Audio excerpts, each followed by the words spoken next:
وما أرسلناك إلا رحمة للعالمين.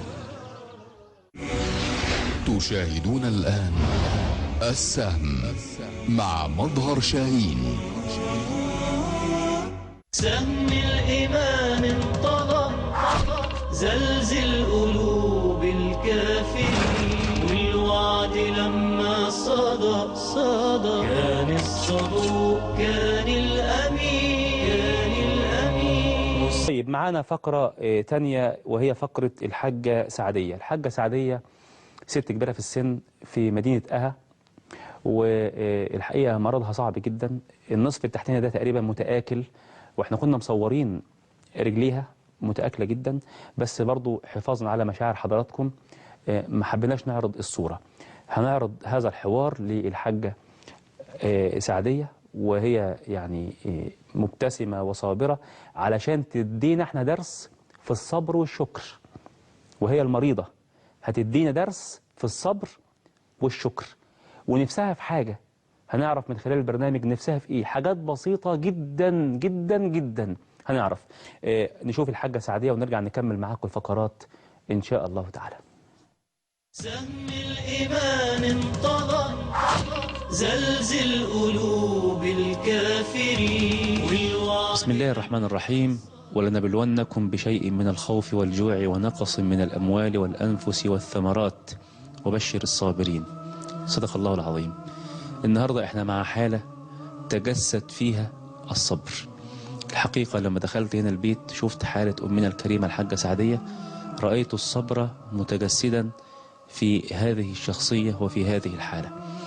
أمنا الكريمة الحاجة سعدية 65 سنة، مريضة بقالها 30 سنة راقدة في الفراش، حتى تآكل نصفها السفلي، رجلها تقريبا موجودة شكلا فقط، وبالتالي يعني معاناة شديدة جدا عليها شخصيا وعلى الناس اللي بيرعوها جزاهم الله خيرا.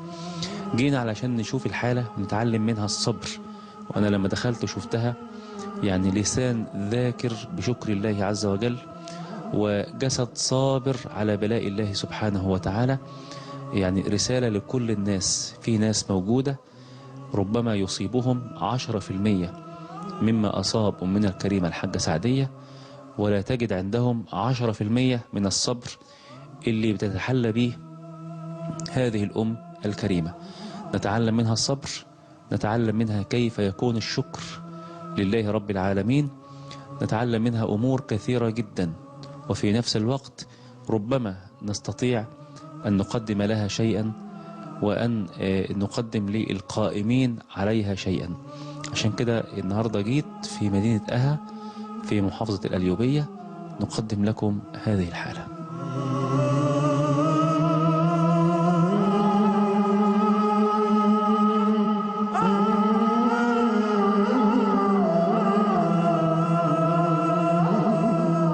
أمنا الكريمة الحاجة سعدية، ازاي حضرتك الأول؟ الله تسلم يا ابني وتسلم الوحش ويسعدكم ويبارك لكم في صحتكم وفي عافيتكم.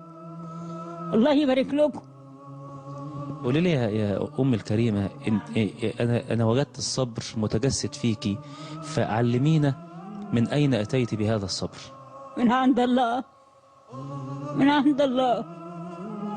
الصبر من عند الله، وربنا قادر يشفيني، قادر يشفيني ربنا، قادر يكبر بخاطري. كنت زي الفل يا ابني والله.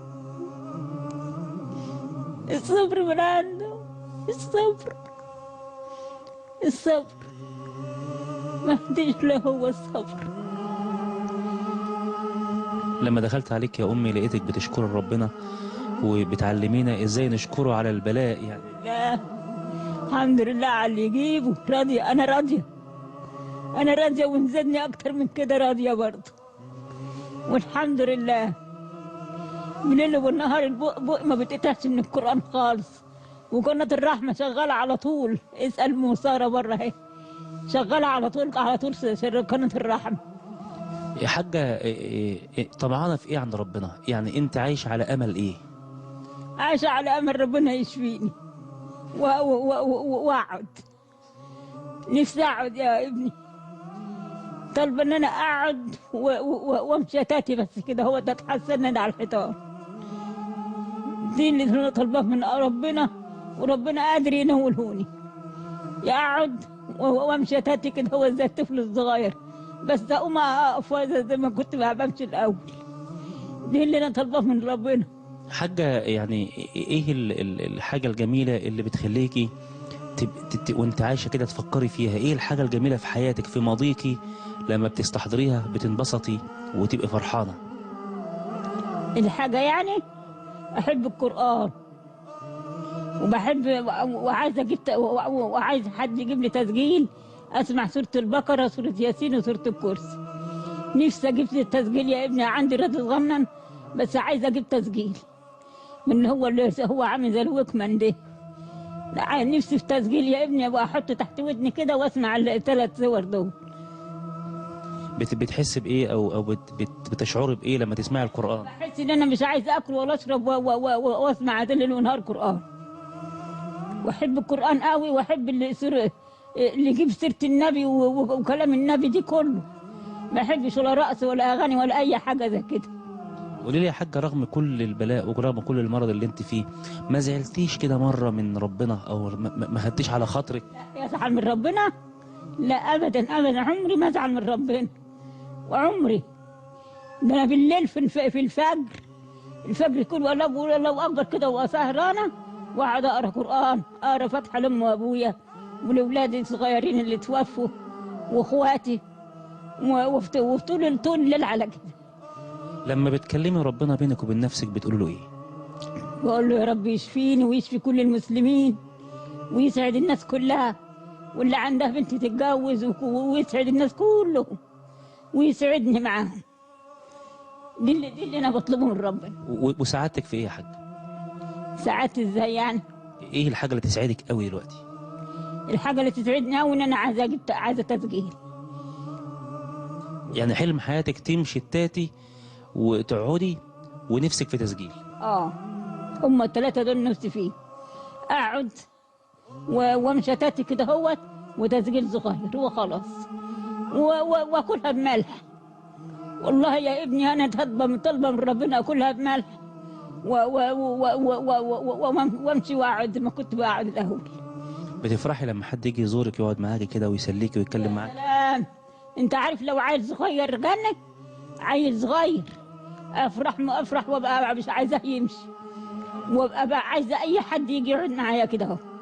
بالليل بقول يا رب يا رب نفسي حد يجي يقعد معايا، وارجع اقول ايه يلا ربنا بدام ربنا حارسني وحميني الحمد لله.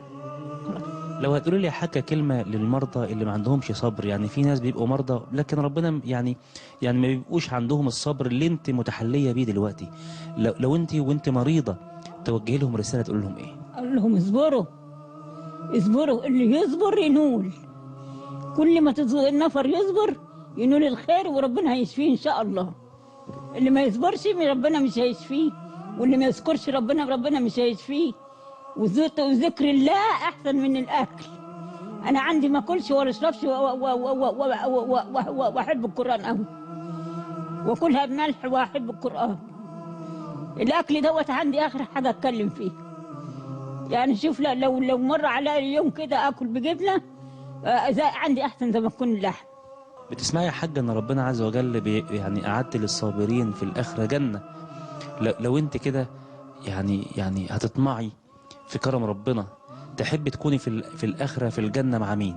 مع النبي عليه الصلاه والسلام، مع النبي عليه الصلاه والسلام، واشرب معاه من ميه زمزم، واروح جنه الفردوس، وهو عندي احسن من كل حاجه.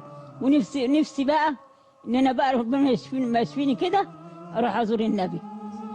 نفسي ومن عيني ان شاء الله اعمل عمره. طب يا حاجة، يعني لو هتطلبي حاجة مننا تانية او المشاهدين، ايه اللي في نفسك نجيبهولك؟ تجيبوا لي يعني ازاي يعني؟ يعني عايزة مسند، انت قلت لي في مخدة. في مخدة اسمها مش عارفة مخدة اسمها ايه كده، مخدة طبية يعني عشان العمود الفقري والحاجات دي. احطها بس في عند وسطي هنا، اطرفها بس فوق شوية كده، ورجلي المصارة بتلاقينها لي. يعني عايزة مخدة وتسجيل؟ ولو ربنا يشفيكي نفسك في عمرة. نفسي والنبي يا ابني، نفسي. يا سلام يا سلام، ده انا اللي يطلعني العمره ابوس رجليه. ان شاء الله يا حاج هنزورك وهنجيب لك التسجيل ونجيب لك المخدة، ولو ربنا كرمنا كمان بعمرة هنجيب لك العمرة وهنكون جنبك ان شاء الله. الله يبارك لك، الله يكبر بخاطرك.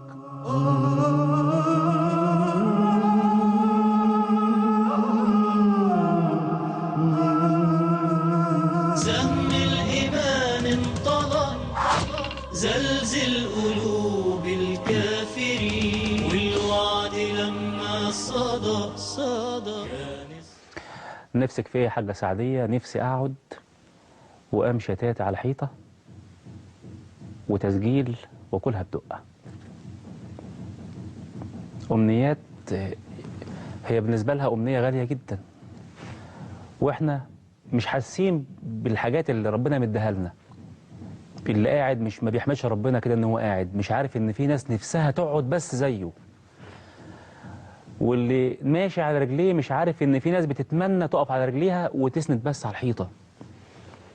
واللي عندها في البيت تسجيل وفيديو وتلفزيون وسي دي ومش عارف ايه وايه وايه وايه، مش عارفه ان في ناس حلم حياتها تسجيل وتسمع فيه قرآن. اعتقد ان احنا يعني ساعات بنكون غلطانين قوي في حق نفسنا وفي حق غيرنا، ومش مقدرين نعم ربنا علينا.